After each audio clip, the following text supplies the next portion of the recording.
ये सब चीज़ मेरे नज़र में है जो नाथद्वारा में जो तकलीफ़ें हैं वो तो आज जो दर्शन के बाद जब शहर में चले थे तो ये तो सब सामने नज़र है। आपके जो चुनाव में क्या विज़न आप लेके जा रहे हैं कि नाथद्वारा की इन चीज़ों को लेकर केंद्र में रखते हुए मैं ये चुनाव लड़ने जा रहा हूँ? जो टिकट वितरण हुई वो पार्टी के अनुसार हुई, उनका डिसीजन था। पुरानी अकबर और मान सिंह जी की जो महाराणा प्रताप की और मान सिंह की जो लड़ाई है वहाँ से भी तथ्य निकाल कर एक आरोप प्रत्यारोप का दौर किया जा रहा है कि यहाँ से कुछ लोग साथ क्यों नहीं थे और ये तमाम चीज़ें सामने आ रही हैं। और हमको ये सब साथ मिलकर ही आगे चलनी है। ये भी कहा जा रहा है कि आपको जानबूझकर एक मुश्किल सीट दी गई है। एक समय था जब लड़ाई हुई थी तो उसका मतलब नहीं कि हमेशा ही लड़ाई चलेगी। इनसे मिलेंगे कैसे, इनसे कनेक्ट कैसे होंगे, जुड़ाव कैसे रहेगा? कहीं ऐसा तो नहीं होगा कि चुनाव के बाद फिर इनसे मिलना ही मुश्किल हो जाएगा? सीपी जोशी है, सीनियर पॉलिटिशियन है, उनमें बहुत साल का अनुभव है, लेकिन जब लोग साथ में हैं तो सब कुछ हो सकता है। यहाँ पर जो नाथद्वारा में अलग अलग चेहरे तैयारी कर रहे थे उनमें से काफ़ी को आज लगता है कि रैली के माध्यम से साथ लिया गया है, मगर कुछ चेहरे अभी भी नाराज दिखाई दे रहे हैं। उनको कैसे मनाया जाएगा, उनकी नाराज़गी के असर को किस प्रकार देख रहे हैं आप? नमस्कार,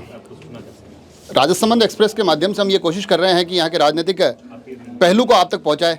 और इन दिनों एक तो राजसमंद में सिर्फ एक ऐसी सीट है जहाँ दोनों ही चेहरे तय हो चुके हैं और दोनों ही चेहरों के तय होने के साथ यह भी तय हो गया है कि न केवल सिर्फ राजसमंद बल्कि पूरे राजस्थान की नज़रें इस चुनाव पर रहने वाली है।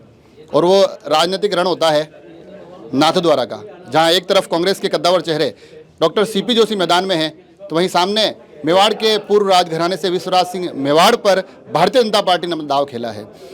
अभी हमारे साथ विश्वराज सिंह मेवाड़ मौजूद है। आज प्रत्याशी बनने के बाद पहली बार आप नाथद्वारा आए हैं। पहले तो ये एक राजनेता के अमून आप जब भी दर्शन करने आते थे मेवाड़ के राजघराने का, और जो नाथद्वारा इस मंदिर का एक संबंध है, उस नाते आप कई बार आए हैं, आस्था के वो तमाम दृश्य हम तक पहुँचे हैं, मगर आज पहली बार आप प्रत्याशी के तौर पर आए हैं, राजनीतिक कवायद के तौर पर आए हैं। कैसा महसूस हो रहा है, क्या एहसास रहा आपका?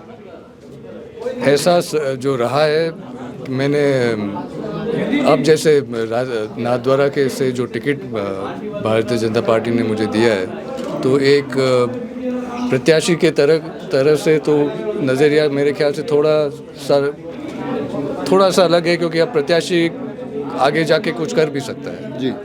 तो इसीलिए जैसे आपने कहा है कि ये सब चीज़ मेरे नज़र में है जो नाथद्वारा में जो तकलीफ़ें हैं वो तो आज जो दर्शन के बाद जब शहर में चले थे तो ये तो सब सामने नज़र है।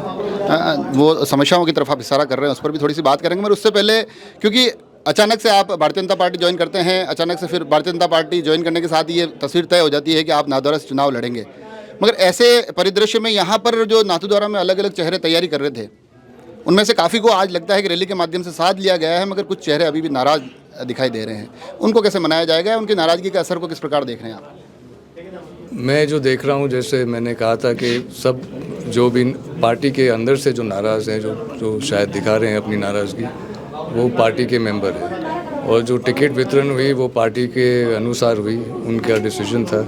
और जो बहुत सालों से भारतीय जनता पार्टी में हैं उनको पता है कि भारतीय जनता पार्टी के काम तरीके कैसे हैं। और जैसे मैंने कहा है कि ये क्षेत्र बहुत बड़ा है, सबके लिए जगह है और हमको ये सब साथ मिलकर ही आगे चलनी है। ये कोई सिर्फ एक इलेक्शन की बात नहीं है, ये आगे बहुत चलना है। आपको यहाँ प्रत्याशी बनाया गया है, आपके प्रभाव का आकलन जो किया जा रहा है, कहा जा रहा है कि बाकी काफ़ी सीटों पर आपका प्रभाव देखा जाएगा, मगर ये भी कहा जा रहा है कि आपको जानबूझकर एक मुश्किल सीट दी गई है।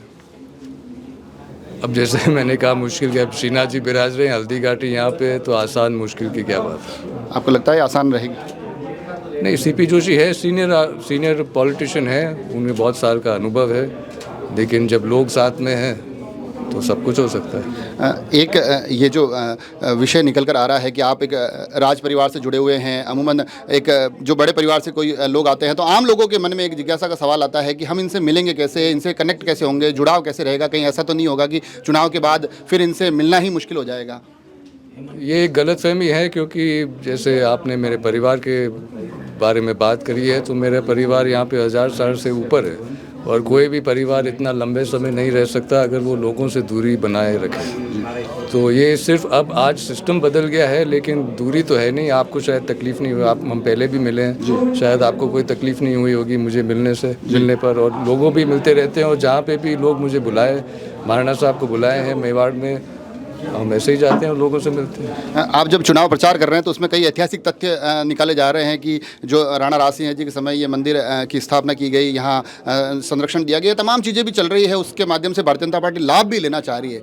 मगर कुछ ऐतिहासिक तथ्य आपके विपक्ष के द्वारा भी लगाए जा रहे हैं, आपकी पार्टी के अंदर खाने से भी उठ रहे हैं कि जब आपने वहाँ सदस्यता ग्रहण की तो कुछ वो जो पुरानी अकबर और मान सिंह जी की जो महाराणा प्रताप की और मान सिंह की जो लड़ाई है, वहाँ से भी तथ्य निकाल कर एक आरोप प्रत्यारोप का दौर किया जा रहा है कि यहाँ से कुछ लोग साथ क्यों नहीं थे, और ये तमाम चीज़ें सामने आ रही हैं। देखिए, ये बात पहले भी उठी है और इतिहास की बात ठीक है, उस समय लड़ाई हुई थी, लेकिन उसके बाद दोनों परिवारों के बीच में अगर आप इतिहास के पन्ने पढ़ें जी, उसके बाद भी दोनों परिवारों के बीच में रिश्ते में सुधार हुई है। और इन सालों में मतलब 2-3 पीढ़ियों से तो दोस्ती भी चली आ रही है। तो कोई एक समय था जब लड़ाई हुई थी, तो उसका मतलब नहीं कि हमेशा ही लड़ाई चलेगी। जी। मुख्य मुद्दे क्या रहेंगे अगर आखिर में हम बात करें कि आपके जो चुनाव में क्या विज़न आप लेके जा रहे हैं कि नाथद्वारा की इन चीज़ों को लेकर केंद्र में रखते हुए मैं ये चुनाव लड़ने जा रहा हूँ? वो मेरे ख्याल से जब मीटिंग शुरू होंगे तब आप देखेंगे, आई एम श्योर आप भी कवर करेंगे तो आपको सब पता पड़ जाएगा कि क्या मुद्दे ले रहे हैं और क्या बात करना चाहते हैं हम लोगों से। पार्टी ज्वाइन कराने से लेकर प्रत्याशी बनाने तक राजसमंद सांसद दिया कुमारी की महत्वपूर्ण भूमिका रही। चुनाव के जब दौर चलेंगे उसमें क्या भूमिका राजसमंद सांसद की रहने वाली, क्योंकि अब वो स्वयं भी एक विधानसभा से प्रत्याशी है? सही बात है, वो भी प्रत्याशी है, लेकिन अभी तक वो यहाँ के मेंबर ऑफ पार्लियामेंट लोकसभा भी हैं, तो शायद वो कोई ना कोई तो रोल प्ले करेंगे। जी। कितना आश्वस्त हैं आप परिणामों को लेकर? भारतीय जनता पार्टी की जीत तो होगी, आपने देखा नीचे कार्यकर्ता का जोश और जो लोगों के उत्साह मैं देख रहा हूँ वो ऐसे ही दिख रहा है। तो देखा आपने, बड़े स्पष्ट रूप से कह रहे हैं कि कार्यकर्ता जोश में हैं और हम भी पूरी तरह से ये एक चुनाव को सीरियस लेते हुए कोशिश ये करेंगे कि आगे आने वाले समय में जनता के मन की जो जिज्ञासाएं हैं उनको भी समाधान मिले, तो साथ ही नाथद्वारा की समस्याओं पर भी चर्चा हो सके। जुड़े रहें राजसमंद एक्सप्रेस से। धन्यवाद।